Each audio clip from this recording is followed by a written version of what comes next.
Assalamualaikum warahmatullahi wabarakatuh. Baik, di sini saya sebagai presentator pertama akan menjelaskan makalah kami yang berjudul tentang memahami sejarah berdirinya Nahdlatul Ulama, perangkat organisasi dan perannya terhadap pembangunan dan peradaban dunia. Langsung saja saya akan mempresentasikan slide yang pertama ialah tentang sejarah NU atau latar belakang berdirinya Nahdlatul Ulama. Di slide ini ada beberapa poin-poin yang mana poin-poin ini menjelaskan tentang kondisi sosial dan keagamaan yang melatar belakangi lahirnya Nahdlatul Ulama. Poin yang pertama ialah penjajahan Belanda memisahkan pendidikan umum dan agama.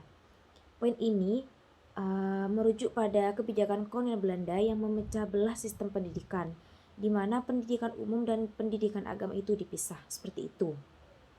Yang kedua ialah pendidikan pesantren terbatas pada kitab kuning. Yang dimaksud poin ini ialah pada zaman dahulu pesantren fokus pada kajian kitab klasik atau kitab kuning, yang mana dapat diartikan sebagai bentuk pendidikan tradisional yang mungkin dirasa kurang responsif terhadap tantangan zaman atau modernisasi.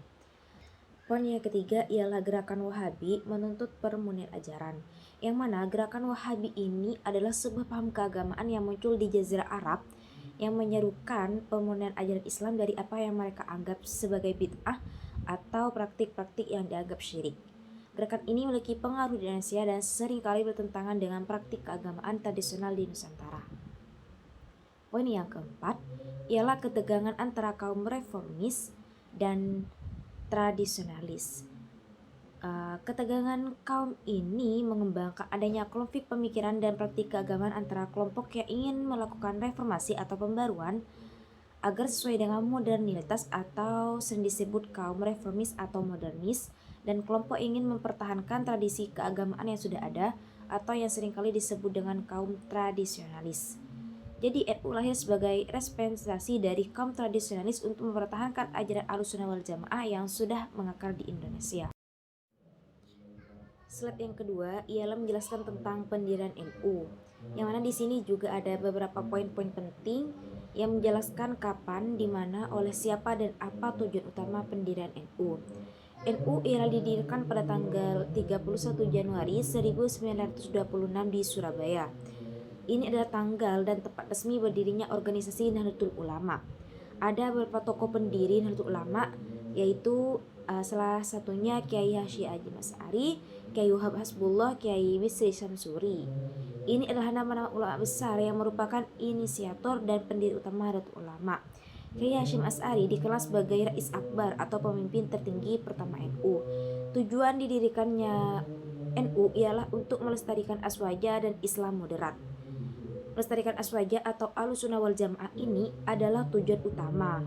Aswaja adalah paham keagamaan yang dianut mayoritas muslim di Indonesia, yang menekankan keseimbangan, moderasi, toleransi, dan mengikuti jejak Nabi Muhammad SAW, para sahabat dan ulama salaf. Islam moderat, NU bertujuan untuk mengembangkan dan menyebarkan ajaran Islam ya rahmatan lil alamin, yaitu Islam yang membawa kedamaian dan rahmat bagi seluruh alam, menjunjung tinggi toleransi dan menolak ekstremisme. Fokus pendidikan, dakwah sosial, budaya, ini adalah bidang-bidang garapan utama NU.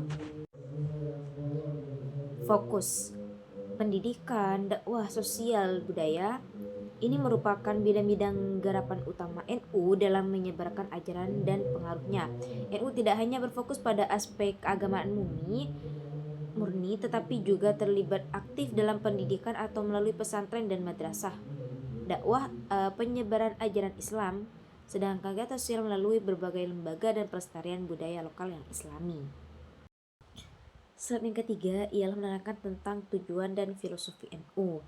Poin-poin ini merinci lebih lanjut prinsip-prinsip dasar dan pandangan hidup yang menjadi pedoman Nahdlatul Ulama. Yang pertama ialah menjaga ajaran aswaja, yaitu tasamuh, tawazun, tawasud, dan iktidal. Keempat ini menjelaskan atau 4 pilar utama dalam pemahaman dan pengalaman aswaja oleh Nahdlatul Ulama.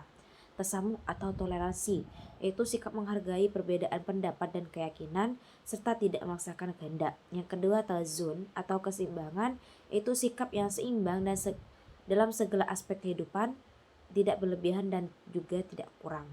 Yang ketiga ialah tawasud atau moderat atau berada di tengah-tengah, yaitu sikap yang tidak ekstrem kanan maupun ekstrem kiri dan menghindari radikalisme.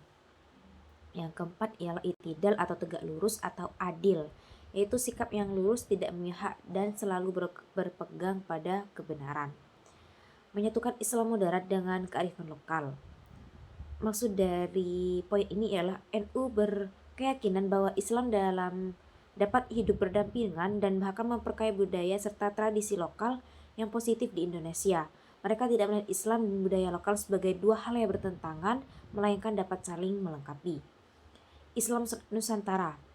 Dari poin ini ialah Islam Nusantara yang ramah, toleran, menghargai budaya.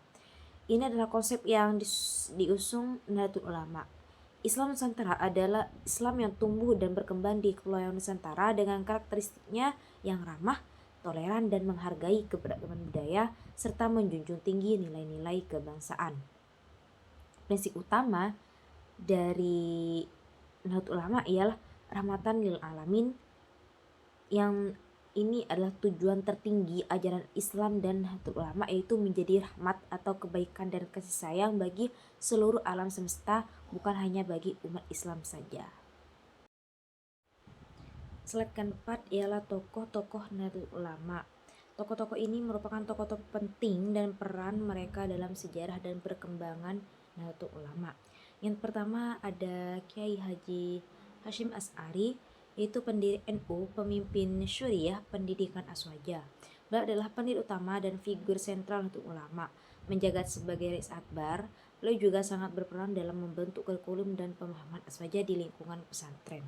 Yang kedua ialah Kiai Wahab Hasbullah, yang mana menjadi penggerak PBNU, pendiri GP Ansor, dan juga beliau adalah salah satu pendiri utama dan dikenal sebagai tokoh yang sangat aktif dalam menggerakkan roda organisasi PBNU atau pengurus besar Nahdlatul Ulama.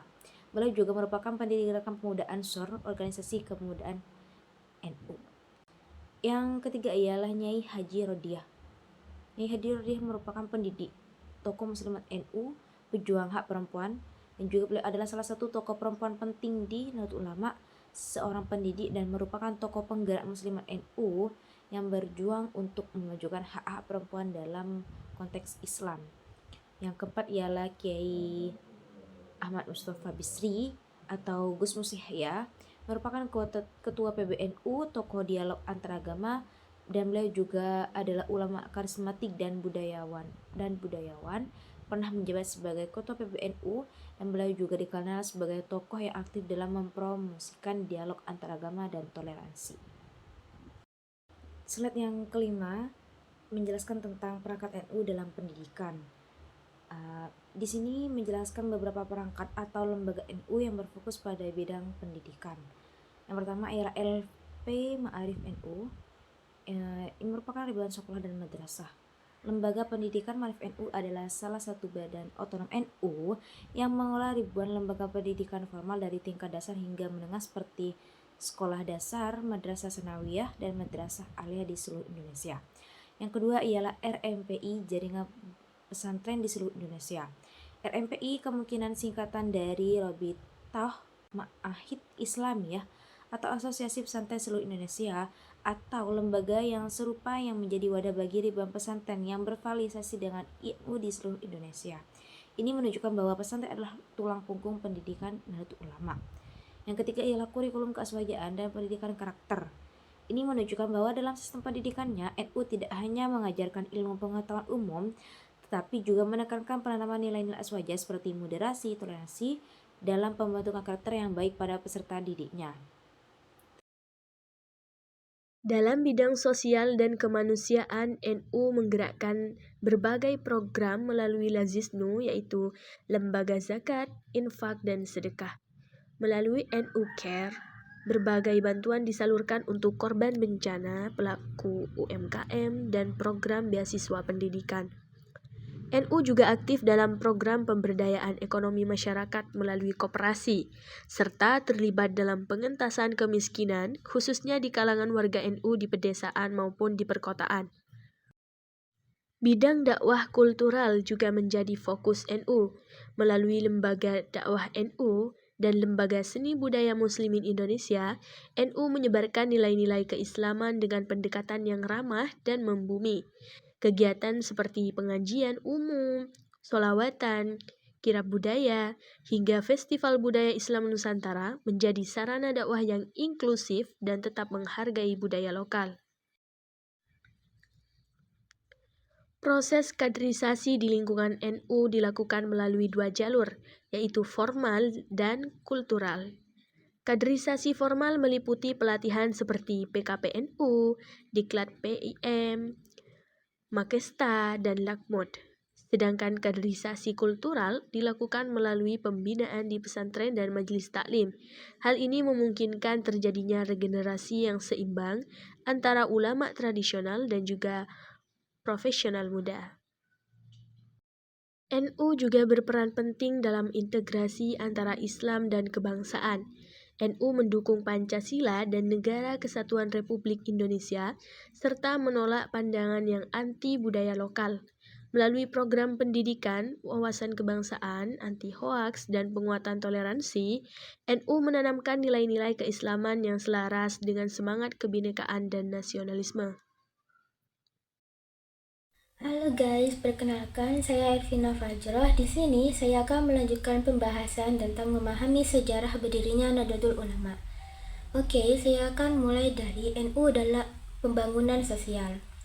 Nah teman-teman, Nahdlatul Ulama atau NU tidak hanya bergerak di bidang agama, tetapi juga memiliki peran besar dalam pembangunan sosial di masyarakat. Contohnya yang pertama yaitu pendidikan karakter sejak dini.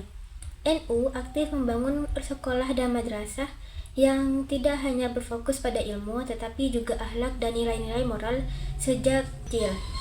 Yang kedua yaitu pemberdayaan perempuan dan pelatihan ekonomi. NU mendorong perempuan agar mandiri secara ekonomi.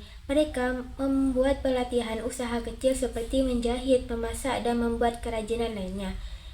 Yang ketiga yaitu kampanye kesehatan dan pendampingan keluarga. Di sini NU juga peduli dengan kesehatan masyarakat dari program gizi untuk balita, edukasi, sampai pendampingan keluarga agar lebih harmonis. Selanjutnya yaitu peran global NU atau Nahdlatul Ulama. Sekarang kita membahas peran Nahdlatul Ulama di tingkat dunia. Ternyata NU juga aktif di forum-forum internasional. Di antaranya yaitu forum R20 atau Religion of 20. Ini bagian dari G20 yang fokus ke dialog antar agama. NU mengajak pemuka agama dunia untuk membahas tentang perdamaian. Yang ketiga yaitu forum tentang ISOMIL, yaitu singkatan dari International Summit of Moderate Islamic Leaders, yaitu pertemuan para ulama dunia yang memperjuangkan Islam moderat. Yang keempat yaitu fikih peradaban. NU mendorong pemikiran Islam yang bisa menjawab tentang zaman dan menciptakan dunia yang damai, adil, dan beradab. Selanjutnya yaitu digitalisasi NU. Di era digital seperti sekarang ini, NU juga tidak mau ketinggalan. Karenanya, NU membangun platform media sendiri seperti NU Online dan Aswaja Tube untuk menyebarkan dakwah dan informasi secara lebih modern. Mereka juga membuat aplikasi kitab kuning digital supaya para santri bisa belajar kitab klasik lewat HP atau tablet. Selain itu, NU juga rutin mengadakan pelatihan literasi digital terutama teruntuk para santri dan anak muda, supaya bisa bijak dan efektif di dunia digital ini. Oke, selanjutnya yaitu studi kasus global. Di sini NU juga punya kontribusi nyata dalam menyikapi isu-isu global. Seperti di Afghanistan, NU ikut mendorong pendekatan damai setelah kekuasaan Taliban lewat jalur diplomasi keagamaan. Di Rohingya, NU aktif menyuarakan keadilan dan membantu korban secara kemanusiaan. Sedangkan di Papua, NU lebih memilih pendekatan budaya dan dialog damai agar tidak terjadi kekerasan. Kesimpulan dan saran. Kesimpulannya, NU adalah organisasi Islam terbesar di dunia yang mampu mempertahankan tradisi, menghadapi zaman, dan membawa nilai-nilai damai ke tingkat global.